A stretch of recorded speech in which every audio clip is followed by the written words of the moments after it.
ఈ మధ్య కొన్ని వీడియోలు వైరల్ అవుతున్నాయి. మీ బిడ్డ సంవత్సరం నిండిన బిడ్డకి విండ్ పైపులు ఏమన్నా అడ్డం పడితే ఈ మెషిన్ పెట్టి ఇలా నొక్కి ఇలా పెట్టి ఇలా వదిలేస్తే ఈ అడ్డం పడింది బయటకు వచ్చేస్తాను. ఒకటే వీడియోలు ఆ అమ్మకాలు కూడా పెరిగిపోయినాయి. కానీ గుర్తు పెట్టుకోండి, ఏ ఫస్ట్ ఎయిడ్ సొసైటీ కూడా ఇప్పుడు వరకు దీన్ని అప్రూవ్ చేయలేదు.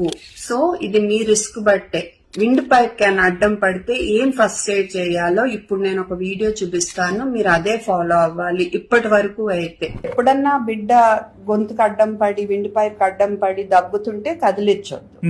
దగ్గ లేకుండా ఉక్కిరి బిక్కిరి అవుతుంటే మటుకు వెంటనే ఎత్తుకుని గబగబా జాగ్రత్తగా 1 2 3 4 5 మళ్ళా ఈ నిప్పుల్స్ కి మధ్య సెంటర్ లో కొంచెం కింద 1 2 3 4 5 5 5 ఇలా 3 సైకిల్స్ అయ్యేసరికి బయటికి రాకపోతే 108 కి ఫోన్ చేయటమో హాస్పిటల్ కి బయలుదేరటమో దారిలో కూడా చేస్తా ఉండాలి. ఈ లోపు సృహ కోల్పోతే కనుక కంగారు పడకుండా బ్రీతింగ్ ఉందో లేదో చూసుకుని, బ్రీతింగ్ ఉంటే మనం ఇలా సైడ్ కి ఎత్తుకుని వెళ్ళాలి. ఓకే ఓకే సరేనా? ఒకవేళ బ్రీతింగ్ లేకపోతే సిపిఆర్ ఇవ్వాలి. అంటే 1 ఇయర్ నుంచి 15 నెలల తర్వాత నుంచోటం వచ్చాక వాళ్ళ వెనకాల నుంచుని వీప్ మధ్య కొట్టాలి.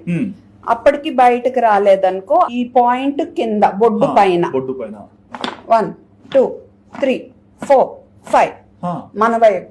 సో వెనకాల 5 సార్లు, ముందర 5 సార్లు బొడ్డు పైన. సో సేమ్ 3 సైకిల్స్ అయ్యేసరికి బయటికి రాకపోతే 108 కి ఫోన్ చేసి ఈ ప్రాసెస్ ఎప్పటి వరకు కంటిన్యూ చేయాలి? అది బయటకు వచ్చే వరకు లేదా సృహ కోల్పోయే వరకు. సృహ కోల్పోతే బ్రీతింగ్ ఉందో లేదో చూసుకోవాలి. బ్రీతింగ్ ఉంటే సైడ్ కి పట్టుకుని ఎమర్జెన్సీకి వెళ్తాం. బ్రీతింగ్ లేకపోతే సిపిఆర్ఎస్. అంతే.